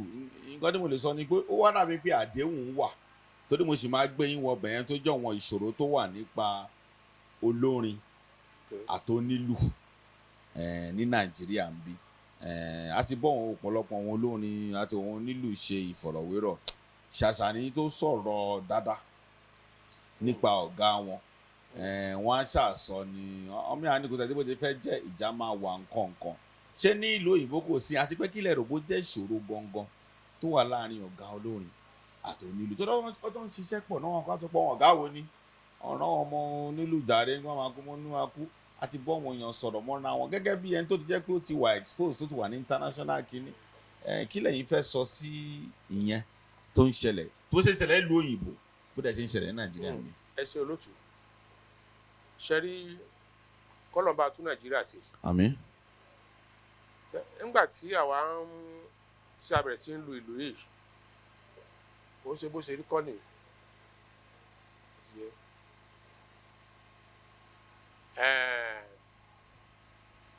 Láyé ìgbà yẹn 1/3 la máa ń ṣe owó, ọ̀nà mẹ́ta la máa sá owó yẹn sí. Band leader máa kó ìdá kan pẹ̀lú manager, the old band máa kó 2. Ṣé ẹ ti understand mi? Wọ́n pẹ̀lú yín. All right. Ṣé rí ngbà yẹn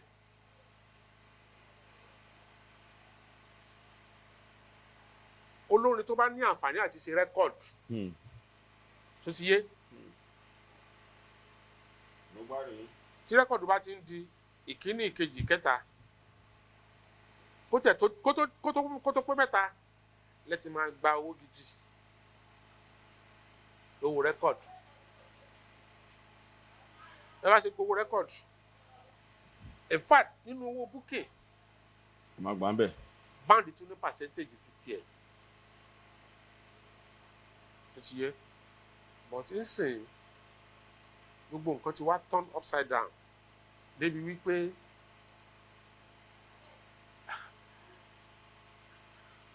after one party à play tán, bandida máa gbé owó lọlé, àpótí owó ń lọ nìyẹn, báàgì owó. Nǹkan tó bá dẹ̀ fún yín, nǹkan tó bá gbà náà, nǹkan tó bá rí náà ni. Torí ẹ̀ mo fi ní pé kọ́lọ̀ kó tún Nàìjíríà ṣe. Ṣé rí tó bá yẹ pé ìlú tí òfin wà ní, kò ṣeé ṣe bẹ́ẹ̀. kò yẹ kí nǹkan báyìí máa ṣẹlẹ̀. Torí pé níbi tí àwa wà,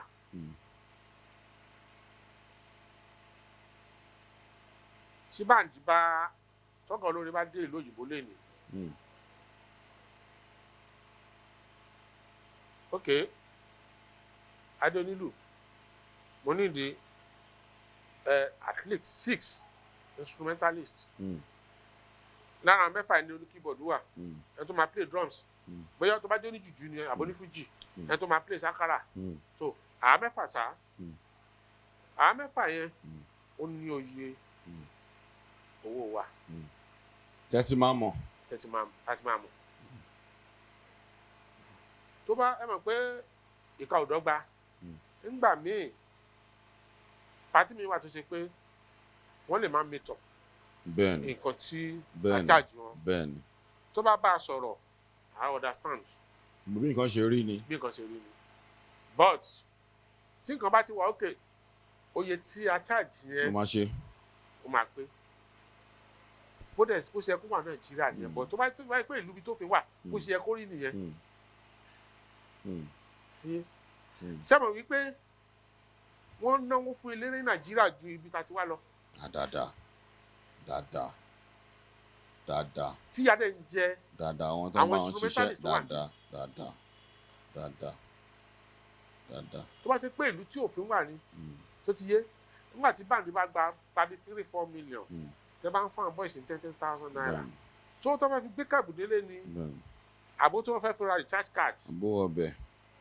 so but gbogbo nǹkan tá à ń sọ yìí tí ẹ bá wò lọ wò bọ̀ tí àwọn kan bá sọ wípé àwọn kóra wọn jọ ń sè pé ọ̀gá yìí ń ṣì tiwa à ṣe mọ́ àwọn kan ti wà lẹ́yìn tó fẹ́ tó máa replace wọn so ìtorí pé bílù ṣe wà ní. ẹ bọ̀dé sí àwọn nǹkan tó máa. exactly so mi ò wá blame àwọn bá nílẹ̀ much torí pé tọ́lọ̀ tí ìlú ìbá tọ́lọ̀ bá ṣe tí ìlú ìbá dà gbogbo ẹ máa yí padà. tó ti yé nítorí ẹ máa sọ fún ọ̀pọ̀lọpọ̀ àwọn ọmọ onílù ṣe mọ̀ pé irú ẹgbẹ́ onílù sí abdon tó ti yé ó gbilẹ̀ láwọn area kan. bẹ́ẹ̀ni kò gbilẹ̀ láwọn bòmí. kò gbilẹ̀ láwọn area kan irú Èkó yìí sì kò fi bẹ́ẹ̀ gbilẹ̀. bẹ́ẹ̀ni. bọ̀ tí ẹ bá dé Ìbàdàn. bẹ́ẹ̀ni. ó gbilẹ̀ ní Ìbàdàn. bẹ́ẹ̀ni. débi pé kò sí band leader tó lè cheat band boy sẹ́yìn àwọ̀. bẹ́ẹ̀ni. ní Ìbàdàn. bẹ́ẹ̀ni. so ní ìwà ìlú Èkó yìí tí ò ti gbilẹ̀ tí ẹ bá wo gbogbo most of talking drama tó ń play fún àwọn eléré tó lórúkọ wọn ṣẹgbẹ́. bẹ́ẹ̀ni. bẹ́ẹ̀ni. kíní ẹ̀ dẹ̀ ń pa wọn lára tún wọn mọ̀. bẹ́ẹ̀ni.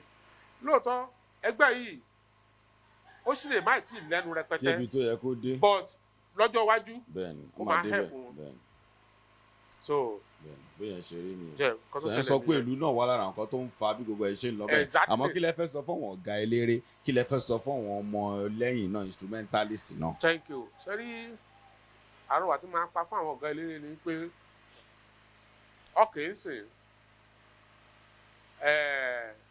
sí ọ̀gá olórin tó ṣe wípé ńgbà tá a máa dá bàǹdì lẹ̀ bóyá bíi 6 ni alright ìwọ máa kọrin ìwọ máa ṣe máníjà ìwọ máa lùlù alright Ọlọ́run wá ṣe bóyá bíi 20-30 years after. ó ti wá di bí àwọn 50. orúkọ yẹn wá dé owó dé gbogbo ẹ̀ dé máníjà kan ti pé bíi 5. tó yé ṣe mọ̀ wípé àwọn tó ń kó kinní yẹn jọ àwọn gan-an máa ń jẹ̀yà jù. bẹ́ẹ̀ni. tí ẹ bá lọ ṣèwádìí dáadáa nínú àwọn tí wọ́n jọ dá bàǹdì yẹn lẹ̀ ọ̀pọ̀lọpọ̀ wọn lè máa rí lẹ́nu géètì ọ̀gá olórin tó máa wá sí géètì. bẹ́ẹ̀ni kò sí rọ́ńbẹ́ bẹ́ẹ̀ni. ọ̀pọ̀lọpọ̀ wọn ló máa di dráìvà. bẹ́ẹ̀ni. àwọn bàǹdì kan wà tó ṣe wípé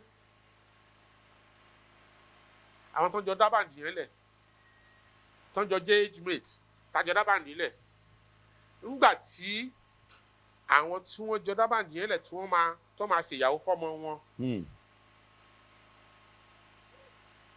tí ọ̀gá olórin yẹn ò báyìí tí ì ra màálù tàbí kó pelére fún wọn lágbára àti lè ṣe nǹkan kan rárá.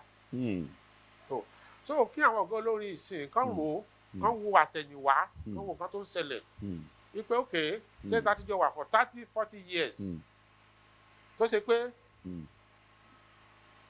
ọ̀gá olórin ni yín mánéjà lèmi tàbí onílù girlfriend mi ọ̀rẹ́ girlfriend yín ni Ọlọ́run wá sí eventually àjọ wá fẹ́ àwọn ẹni yẹn sílé yóò ọ̀gá olórin mo jẹ́ onílù tàbí mánéjà right mo fi ṣe example ni o. ó yé mi bàbá mi. so àjọ jẹ́ bákan náà ń gbà yẹn tí àwọn girlfriend wa ta tí wọ́n ti wá di ìyàwó tó tún wá jọ jẹ́ ọ̀rẹ́ ìyàwó yẹn dẹ̀ sì wà pẹ̀lú mi ọ̀rẹ́ yẹn náà dẹ̀ sì wà pẹ̀lú ọ̀gá olórin ó wá rí ilé ọ̀gá olórin ó dẹ̀ ń wo ẹni tó jẹ́ mánéjà tó sì wà ní rúmà ń palọ̀ tó ń gbé ṣé mo ní pé kò ní ṣàdúà tó ẹ̀rọ gba àwọn kan yẹn àwọn ọ̀gá olórin ìsìn àtẹ́lẹ̀ tó ti dàgbà àti ilé tó ṣẹ̀ ń dìde kán rò ó wípé kò sí nǹkan tá a mú wáyé kò dẹ̀ sí nǹkan tá a máa mú lọ sọ́run. kọ́ sí nǹkan tó tọ́ àti nǹkan tó yẹ. kán ṣe nǹkan tó tọ́ lásìkò ni torí pé àwọn oore kan wà tó ṣe pé tó bá ṣe é gbà tí ò ṣe kí kò ní mínì mọ́. àwọn onílù ńkọ́ wọn instrumental àwọn ọmọ ẹgbẹ́ wọn ńkọ́ kí lẹ fẹ́ sọ fún wọn. sẹ́rí instrumentalist nǹkan tí máa sọ fún ọ̀pọ̀lọpọ̀ ni wípé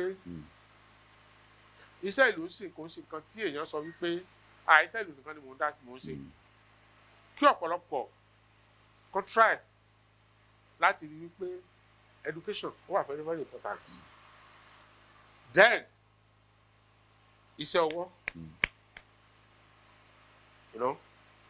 tó bá níṣẹ́ ọwọ́ tí iṣẹ́ ìlú tí nǹkan kan bá wọlé ń bẹ̀ níbi kejì nǹkan wọlé kò ní jẹ́ pé tá a bá lọ sóde ìlú a lè jẹun so àwọn kan tí mo rí sọ fún àwọn instrumentalist ìsìn nìyẹn tó dẹ̀ máa fi ọwọ́ mẹ́wẹ̀ẹ̀wá jẹun nítorí pé bó ṣe wà ní band leader náà ló wà ní ọmọ nílò ọmọ lẹ́yìn náà nítorí pé àwọn kan wà tó ṣe pé wọ́n máa wọ aṣọ tí band leader wọ̀ àwọn náà fẹ́ wọrú ẹ̀ band leader tó wọ aṣọ ó mọ àwọn tó ń ra aṣọ fún náà. bẹ́ẹ̀ni lọ́fẹ̀ẹ́. yes àìmọye band leader tó ṣe pé àti bàtà àtàṣọ àti nǹkan tó ń wọ̀ ọ̀fẹ́ náà ń kó fún so bóyá 50,000 ló ṣí àní ọ̀sẹ̀ yìí 50,000 ló máa kó lọ sọ́jà ló fẹ́ lọ fi rárú bàtà tí band leader wọ̀ so bó ṣe wà lọ́tún náà ló wà lósì so bó ṣe rí nìyẹn. ẹ ṣeun òun lẹ ń gbọ́ láti ẹnu ẹ̀gbọ́n wa àgbà onílù Ade Onilu tí wọ́n ń fún ní kálukú ní nǹkan tó tọ́ sí bó ṣe ń fún ọ̀gá olórin àwọn náà lọ ń fún gbogbo àwọn ẹgbẹ́ wọn náà tó jẹ́ wọn colleagues wọn náà ń gbé ẹ jẹ́ ká dín mú kó lè wúlò fún wọn. bàbá mi gbogbo ṣe ń lọ báyìí sí ẹ ti wà nídìí iṣẹ́ ìyọ́jọ́ ti pẹ́ díẹ̀ náà adúpẹ́ lọ́wọ́ Ọlọ́run ẹ dẹ̀ wà láyé wà láàyè ẹ sàn kọ́kọ́ lẹ́ẹ̀kan pé ìlú ti ń lọ nǹkan kí lẹ máa fẹ́ kọ́ wọ̀nyàn rántí yín fún nígbà tó bá ń sọ pé Ade Onilu tí wọ́n ń sọ ń pa yín ní 50, 60, 70, 80 years from now kí lẹ fẹ́ kọ́ wọn ọmọ Yorùbá tí wọ́n mọ̀ yín àbí tí wọ́n gbọ́n pa yín kí lẹ fẹ́ kọ́ máa rántí yín fún tó wá di pé ẹ̀rẹ́ ibi àgbáńrè. thank you olóòtú mo fẹ́ kí àwọn ọmọ Yorùbá kó máa rántí mi sí dáadáa nítorí wípé bá ṣe sọ pé ìlú ń lọ yìí lọ́wọ́lọ́wọ́ bí mo ṣe ń bá ń sọ̀rọ̀ yìí mò ń kó àwọn kankan papọ̀ tó ṣe wípé ó tún máa jẹ́ kí àwọn èèyàn mọ̀ wípé okay because mo nínú àwọn kéékèèké onínújọ́ kan à ń sọ̀rọ̀ ló wá ní ẹ má bínú bàbá so wọn máa ń fìlú sọ̀rọ̀ mo á rẹ́rìn-ín mo ní sọ̀mọ̀ wípé gbogbo nǹkan tí ẹ fìlú lù yìí wọ́n fi sọ̀rọ̀ dà àlùjọ là ń gbójúmọ̀ ó mà ṣe o nǹkan tí à ń gbójúmọ̀ nìyẹn nǹkan tó ń pè ní ìlú gangan ọ̀rọ̀ náà fi ń sọ communication wọ́n fìlú communicate so gbogbo àwọn nǹkan yẹn ló ti ń lọ so understand you but mo ń pa àwọn kan papọ̀ ń sìn tó ṣe wípé very soon ẹ rí lórí afẹ́fẹ́. adé lè ṣàǹfààní fún. ó máa ṣàǹfààní fún àwọn tí wọ́n fi bẹ́ẹ̀ mọ much nípa ìlú tó sọ̀kan sí pé àlùjọ nìkan náà mọ̀ àní àwọn tó tún ń bọ̀ tó fẹ́ mọ̀ nípa nǹkan tí ìlú jẹ́. ẹ ṣe gbogbo ọmọ ọ̀gá olórin tẹ́tí bá ṣiṣẹ́ láti ọdún tó ti pẹ́ yálà ní fuji yálà ní juji kí lẹ fẹ́ sọ fún wọn bóyá wọ̀nyí wọ́n ń wá dún lọ́wọ́ kí lẹ fẹ́ sọ fún wọn. ẹ̀wẹ́ máa dúpẹ́ lọ́wọ́ wọn ni nítorí wípé ẹnìkan ń jẹ́ àwádé mo nínú nǹkan tí mo jàǹfààní lára wọn tó rọpò rẹpẹtẹ bó tilẹ̀ jẹ́ pé èmi náà ṣiṣẹ́ fún wọn tó mo jẹ àǹfààní lára wọn tó mo dúpẹ́ lọ́wọ́ wọn àti ẹni tó wà láyé àti tó ti lọ ẹni tí ò sí láyé kọ́ lọ́n fi orí jì tó àwọn tó wà láyé mo dúpẹ́ lọ́wọ́ wọn Ọlọ́run á wà pẹ̀lú wọn Ọlọ́run á lọ́ra ẹ̀mí wọn fún gbogbo àwọn tó jẹ́ pé wọ́n fáǹsì yín káàkiri àgbáńlá ayé tí jẹ́ pé wọ́n lọ́ máa ń gbádùn yín tó ń gbádùn iṣẹ́ tẹ̀ tó máa ń sọ pé Ade Onilu àwọn míì mọ̀ yín àwọn míì ṣe ń rí yín pé Ade Onilu rè àwọn náà nífẹ̀ẹ́ yín dénúdénú kí lẹ fẹ́ sọ fún wọn bó ṣe ń mọ̀ yín wá. mo dúpẹ́ gbogbo àwọn olólùfẹ́ mi káàkiri gbogbo àgbáńlá ayé o Ọlọ́run wà pẹ̀lú yín o Ọlọ́run nífẹ̀ẹ́ nìkan kan yín sílẹ̀ o ṣe gan mo dúpẹ́. ṣé bàbá mi tọ́tọ́ bá lọ ṣe lè kàn sí yín èmi àfẹ́ kí yín bóyá lórí Facebook bóyá lórí Insta bóyá ó tẹ̀ ní aago kan tí ẹ pé àwọn èèyàn lè pè yín sí gbòkè o nọ́mbà yìí o tẹ́ bá pè mí sí o bó jẹ́ WhatsApp kankan ni o tó nínú wa tún dùn láti tún lè kàn sí yín.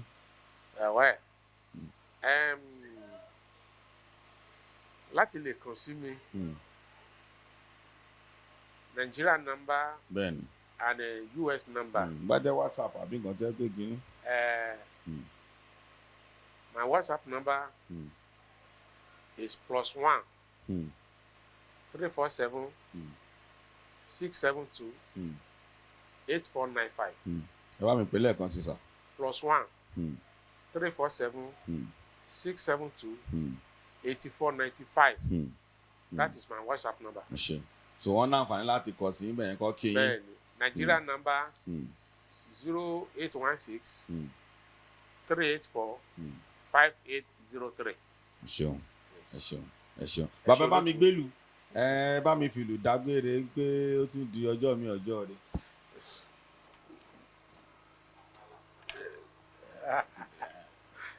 Lápàlà.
ẹgbẹ́ wa nìyẹn àgbà onílù tó bá ń sọ ń pa àwọn tí wọ́n ti gbé ìṣe àti àṣà ní arugẹ wọn nìyẹn bó ṣe wà lamẹ́ríkà tó náà àṣà yẹn ìṣe yẹn ṣì wà nù wọn náà ẹni bó ṣe pé látàárọ̀ ẹ ti bọ́ ṣe fún wa ní ìtàn yẹn látàárọ̀ tó ti pẹ́ títí dìsìn bàbá mi ẹ sì ń lùlù yẹn báyìí náà fún àwọn tó bá fẹ́ kàn sí pé bóyá àǹfààní wà pé wọ́n fẹ́ pè yín náà nǹkan bẹ́yìn àti pé tó bá fẹ́ kọ́ lù náà ní kó bóyá ẹ fẹ́ kọ́ wọn lò bóyá yálà ní Nàìjíríà bí lamẹ́ríkà ṣáàyè yẹn wà ká tó dágbére.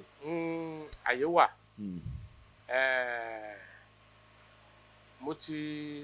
mo ti establish ní Nàìjíríà nílé tí mo wà yìí so very soon ó máa gbé sórí afẹ́fẹ́ àti bá fẹ́ gba fọ́ọ̀mù ẹ̀ ìyẹn Nàìjíríà ni o Nàìjíríà bẹ́ẹ̀ ni ẹ̀yin ní Amẹ́ríkà kò fi bẹ́ẹ̀ sáyè rẹpẹtẹ láti àmọ́ Nàìjíríà láìpẹ́ láì jìnnà á gbé fún gbogbo àgbáláyé. yes láìpẹ́ láì jìnnà ẹ máa rí i. ìfọ̀rọ̀wérò ìní nìyẹn pẹ̀lú kan náà àwọn àgbọ̀ onílò àbàgọ́ mi bàbá lálùbáríkà amẹ́ríkánà fà tí wọ́n yìí tún yàtọ̀ wọ́n ti lùlù pa adúpẹ́ lọ́wọ́ Ọlọ́run pé ẹ tún wà láyé ẹ wà láyé ọwọ́ ẹ tún lè jàǹfààní ẹ tún lè gbà látọ̀ ẹ tún máa gbádùn yín dáadáa. ẹ ṣe olóòtú. èjìrò yìí là nìyẹn eléyìí tá a mú wá fún yín exclusive ní ẹ lè rí mi kankan ó kí ó ta lẹ́nu mo dúpẹ́ lọ́wọ́ gbọ́ ẹ̀gbọ́n láyé láwálé tẹ̀ mọ́wọ́ àwọn alájọ wà ń bì tó wà lẹ́yìn àwọn ọlọ́wà lẹ́yìn òrò tí òrò fi ń ké kò ní bàjẹ́ láláì pẹ̀lú Sunday Ayuba ẹ̀gbọ́n mi kan náà wà ń bí àwọn tó ń ṣètò wa ní ẹ tó ń tẹwà tó ń gẹ̀ wá ìlú Èkó làwà lẹ́ni o Ọláyíwọlá àwọn lọ́wọ́ wà ń bí àríyá tọ́jọ́ gbogbo ẹjọ́ ń lọ létò nífà tí ń lọ mo dúpẹ́ lọ́wọ́ yín kò ní bàjẹ́ bàbá mi nígbà tí náà ni àṣà wa èdè wa bí tá ti gbé ìṣe àti àṣà ó tún di ọjọ́ mi ọjọ́ rẹ̀ ó dàbọ̀. Thank you.